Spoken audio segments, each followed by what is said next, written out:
You've spent months, maybe years, chasing a specific number on the scale, convinced that once you hit it, your problems will evaporate. But the reality is that reaching your goal is just the beginning of a much longer game.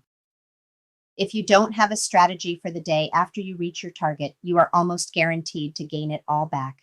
Hi, it's Lynn, back here again. Today you're going to learn the graduation strategy, the exact system to shift from losing weight to living your life without the constant fear of the rebound. Most of the people I work with are hyper-focused on the mountain they have to climb. They're looking at the 20, 30, or 50 pounds they need to lose, and they treat the finish line like a magical portal. They think that on the other side of that number, life becomes easy, the food noise stops, and they can finally stop thinking about what they're eating. But I'm here to tell you an uncomfortable truth. There is no finish line. There is a psychological trap called the Arrival Fallacy. It's the mistaken belief that hitting a goal will provide a permanent state of satisfaction.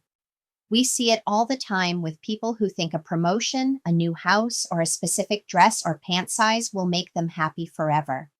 And while you will feel a surge of dopamine when you see that goal weight on the scale, that feeling is incredibly short-lived. Ask yourself right now, if you hit your goal weight tomorrow morning, what exactly do you think changes about your next day? Does your boss get nicer? Does your stress vanish? No. You're just a smaller version of you with the same life. Tending the garden. Think of weight loss like clearing an overgrown garden like mine behind me here. At the start, it's a massive project. You're ripping out weeds that have been there for decades. You're pruning back branches, and you're sweating through the hard labor of reshaping the yard. It takes a lot of initial effort to get that garden looking tidy. But once the weeds are gone and the grass is green, does that mean you're done? Of course not. If you walk away and never touch that garden again, the weeds will return and the grass will grow wild. Maintenance isn't the absence of work. It's the shift from heavy labor to daily care. You still have to pull the occasional weed and you still have to water the plants. In weight loss terms, that means the habits that got you to the goal, like planning your meals, prioritizing protein, and moving your body, don't disappear. They just become the rent you pay to live in that body. The biological backlash. Why do 90% of diets fail after the person reaches the goal? It's because most people use a sprint mentality to reach the summit. They slash their calories to 1,200. They cut out every food they love, and they white-knuckle their way to the finish line. The problem is your body doesn't know you're trying to fit into a bikini or man hammock for your holiday. It thinks you're in a famine. When you've been in a prolonged deficit, your hunger hormones like ghrelin are screaming and your fullness hormones like leptin have gone quiet. If you reach your goal and immediately stop dieting by going back to how you ate before, your biology will drive you to overeat. You aren't weak if you feel an intense urge to binge after a long diet. You're just a human being whose survival mechanisms have been triggered. I once had a client who lost 40 pounds by being a saint for 6 months. The day she hit her goal, she went out for a celebration meal that turned into a celebration week, which turned into a celebration month. Within 90 days, she had gained back 15 pounds, not because she didn't care, but because she hadn't planned for the hunger debt her body was waiting to collect. Shifting your identity. The most important shift you need to make is moving from a person who is dieting to a person who lives a healthy lifestyle. If you view your new weight as a temporary achievement that you won, you will lose it. If you view it more as a byproduct of your identity, you will keep it. Naturally, slim people don't spend their lives in a state of restriction. They have boundaries. They have hell yeses and hard no's. They don't eat the dry, tasteless office cake just because it's there. They save their indulgences for things they truly enjoy, and when they're full, they stop eating, even if there's food left on the plate. I want you to pause the video and think of one habit you're doing right now that you genuinely enjoy. Not something you do for the diet, but something that makes you feel better. If you don't have one, we need to find one because you cannot maintain a life you hate. The graduation protocol, your new system. So, how do you actually transition? You don't just stop tracking or stop planning. You follow a structured workflow to find your new normal. Here are 3 simple steps to follow. So, step 1, find your new maintenance level. You've been in a deficit, which means you've been eating less than you burn. To maintain, you need to eat at your burn rate, but don't guess. Increase your calories slowly by about 100 to 200 per day and watch the data on the scale for 2 weeks. If the scale stays stable, you've found your sweet spot.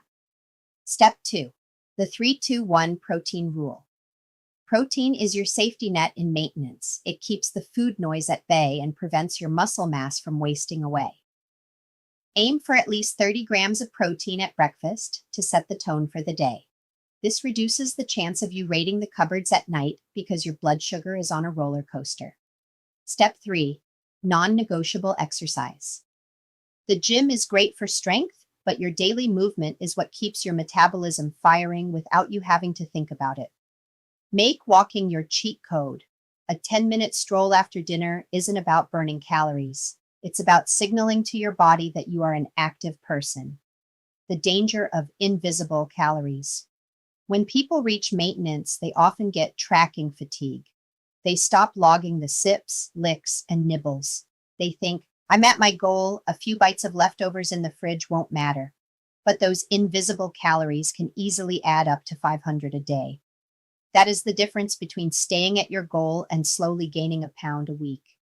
You don't have to track every calorie for the rest of your life, but you do have to remain honest with yourself. Quick recap.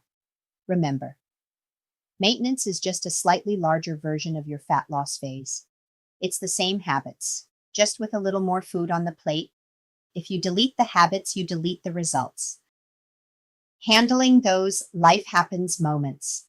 Life is still going to happen. You'll have holidays, stressful work weeks, and family emergencies. In the past, these might have been the moments you hit the screw it button and spiraled down. In maintenance, your bounce back ability is your most valuable asset. If you have a big Saturday night, you don't punish yourself on Sunday by starving. You just return to your baseline. You have a high protein breakfast, you get your steps in, and you drink your water. You don't let a slip up turn into a slide. The view from the summit. The truth is, the hunt is often more satisfying than the kill.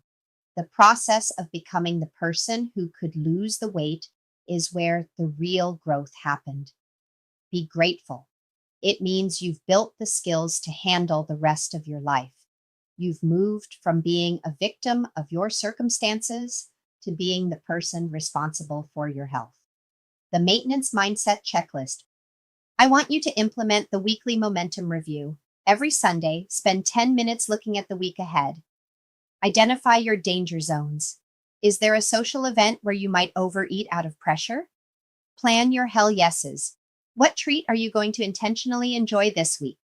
Set your movement minimum. What is the baseline amount of steps you will hit, even if the day is chaotic?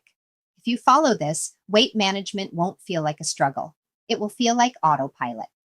A 60-second sample script. We need to have a very honest conversation about what your life looks like the day after you reach your goal weight. Because if you've been treating this journey like a prison sentence that you're just waiting to serve so you can go back to your old life, I have some bad news. Your old life is what created your old body. Most people think that maintenance is a place you arrive at and then park. But maintenance is an active state. It's like a pilot flying a plane on autopilot. The plane isn't just sitting there. The computer is making thousands of tiny corrections every second to keep it on course. Your autopilot is your habits. It's the decision to have eggs for breakfast instead of a sugary cereal. It's the choice to take a 15-minute walk when you're stressed instead of reaching for the biscuits. If you reach your goal and then turn off the autopilot, the plane is going to crash. I'm not saying this to scare you. I'm saying it to empower you. Reaching your goal isn't the end of the work. It's the graduation to a higher level of mastery. You've proven you can do the hard part. Now we just need to make sure you have the systems in place to make the easy part last forever. You didn't do all this work just to be a before photo again in 12 months. You did this to change your life, so let's start acting like people who have already succeeded. If you're tired of the yo-yo cycle and this no-nonsense approach resonates with you, hit the subscribe button so you don't miss our next deep dive into the psychology of fat loss.